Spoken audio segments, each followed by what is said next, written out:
तीनों खड़े हैं, सीता राम लक्ष्मण। इधर देखा सीता राम लक्ष्मण, इधर देखा सीता राम लक्ष्मण, पीछे देखा सीता राम लक्ष्मण। शर्मिंदा होके सती अंतर ध्यान हो गई। भोले बाबा ने पूछा, देवी परीक्षा ली श्री राम की? सती बोली नहीं। भगवान भोले बाबा ने कहा, बहुत झूठ बोली, 3 बार तुमको राम ने माफ किया, चौथी बार हमसे झूठ बोली। सती, 5वां आपका झूठ है, आपने सीता का रूप धारण किया और सीता है मेरी मां। अब आप मेरी भाया नहीं रही, आप हो गई मेरी मां के समान माता, और माता के साथ कभी पति पत्नी दाहिने अंग नहीं हो सकती। सती बराबर ना बैठ के सन्मुख बैठो। और इतना कह के भगवान भूतनाथ 88,000 वर्ष की समाधि में लीन हो गए।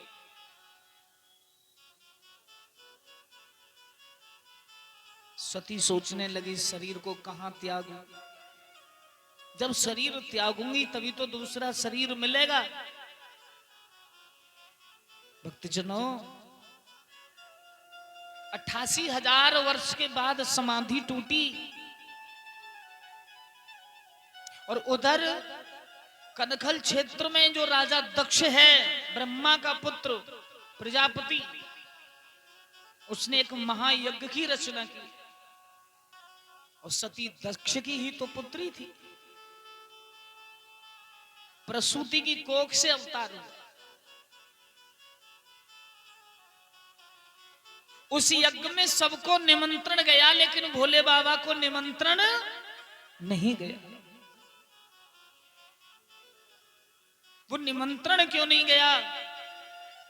कि एक बार बहुत भारी सभा लगी थी, उस सभा में ब्रह्मा विष्णु शिव तीनों देवता, अन्य भी देवता, प्रजापति दक्ष पधारे। लेकिन प्रजापति दक्ष को देख करके सब खड़े होकर प्रणाम करने लगे, लेकिन भगवान भोले बाबा ब्रह्मा और विष्णु नहीं उठे। दक्ष कहने लगा, ब्रह्मा मेरे पिता हैं, विष्णु सर्वव्यापक हैं, पर मेरे इस दामाद ने तो मेरा सम्मान ही नहीं किया, इसने मुझे प्रणाम नहीं किया। इस नंगा भिखमंगा के लिए मैंने अपनी कोयल जैसी पुत्री को दिया, आज के बाद मेरी कोई भी सभा में इसका भाग नहीं होगा। पूषा देवता दांत खिलखिला के हंस रहा था। भृगु ऋषि दाढ़ी हिला हिला के प्रवचन देने लगे। नंदी पर सहन नहीं हुआ भगवान का अपमान। क्यों? जो किसी का दास होता है ना, वो दास अपने प्रभु का अपमान नहीं सह सकता। नंदी ने कहा, एक दिन वो होगा भृगु, तुम्हारी दाढ़ी को उखेड़ के हम बर्बाद कर देंगे। पूषा से कहा, मौका लगा तो तेरे दांतों को मैं नहीं छोड़ूंगा। और दक्ष से कहा, मैं तुझे श्राप देता हूं, जिस मुंह से तूने मेरे प्रभु का अपमान किया वो धड़ ही तेरे सर पर नहीं होगा। ये नंदी का श्राप होगा। तो ये बैर था दोनों ससुर और दामाद जी का। महाराज सुखदेव जी कहते हैं, महाराज परीक्षित, भगवान शिव के लिए निमंत्रण नहीं गया है। शिव की समाधि टूटी, सती दोनों बैठे हैं, लेकिन यज्ञ में बड़े सुंदर सुंदर पुष्पक विमान में देवी देवता बैठ के जा रहे हैं। सती ने कहा, प्रभु एक बात पूछे, कहो। ये सभी देवियां देवता सज धज के अपने अपने विमानों से कहां जा रहे हैं? भगवान भूतनाथ कहने लगे, देवी ये सभी देवता तुम्हारे पिता दक्ष ने एक यज्ञ की रचना की है, उस यज्ञ में भाग लेने जा रहे हैं। लेकिन सती ने अपनी इच्छा जताई, कहा मैं भी जा सकती हूं ना। भगवान से बोले, देवी बिना बुलाए जाओगी तो सम्मान नहीं होगा। सती ने कहा, पिता के घर जाने में कोई निमंत्रण की जरूरत नहीं, कथा सत्संग कीर्तन में कोई निमंत्रण की जरूरत नहीं, भगवान का कहीं मंदिर है या दरबार है वहां कोई निमंत्रण की जरूरत नहीं। लेकिन भोले बाबा ने बहुत समझाया कि मेरी प्यारी सती पीहर जइयो मती मान जाना, बहला के लगे ना ठिकाना। मेरी प्यारी सती पीहर जइयो मती मान जाना, वहां जाके लगे ना ठिकाना।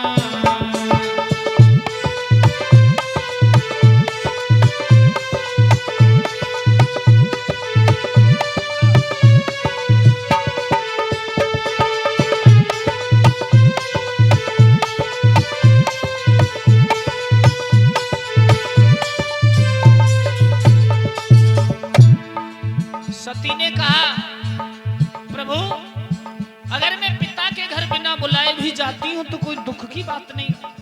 भगवान भोले बाबा बोले देवी मेरी प्यारी सती पीहर जइयो मती मान जाना, वहां जाके लगे ना ठिकाना।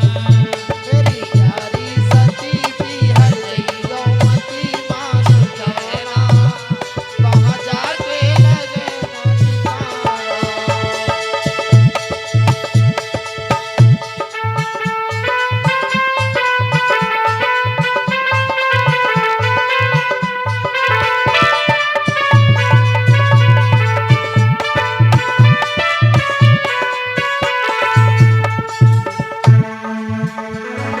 भगवान ने कहा बिन बुलाई अगर तुम जाओगी, बुलाई अगर तुम जाओगी, मानो बात मेरी पछताओगी। मानो बात मेरी पछताओगी।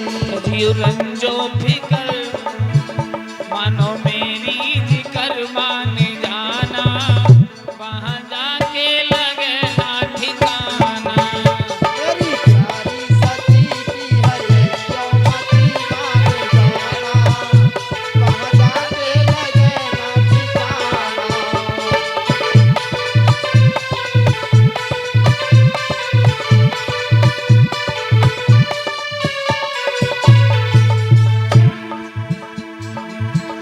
यज्ञ बाबुल तेरे ने रचाई, यज्ञ बाबुल तेरे ने रचाई, यज्ञ बाबुल तेरे ने रचाई।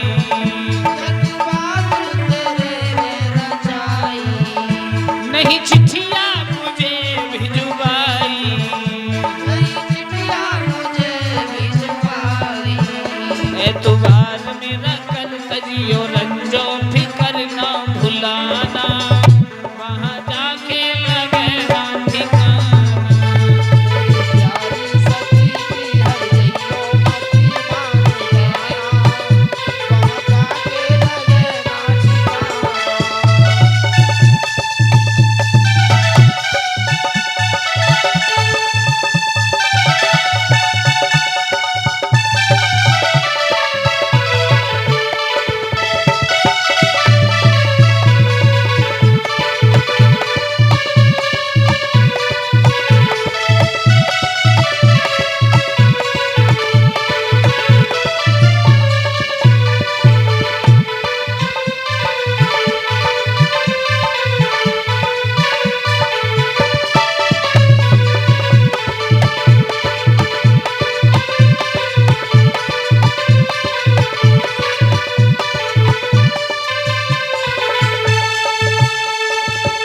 एक ही जवाब दिया अगर बिना बुलाए जाओगी तो सम्मान नहीं होगा।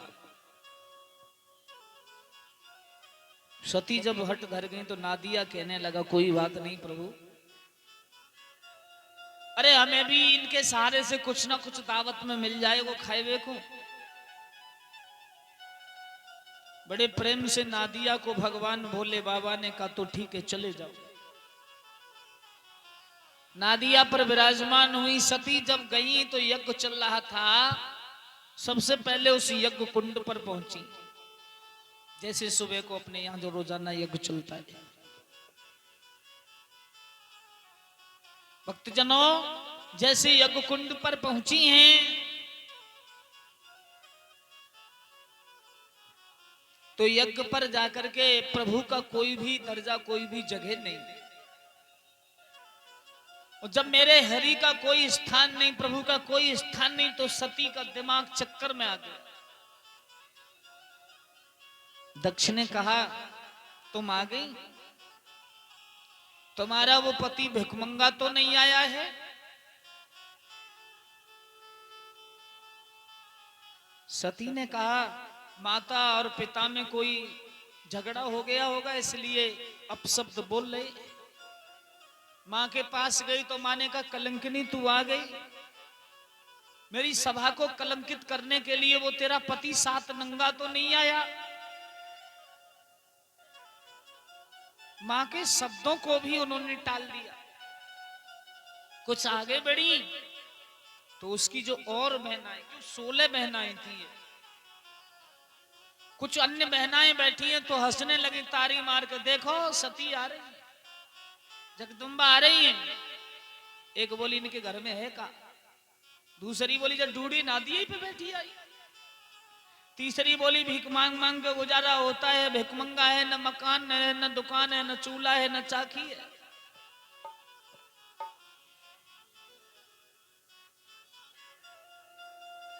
मेरे भैया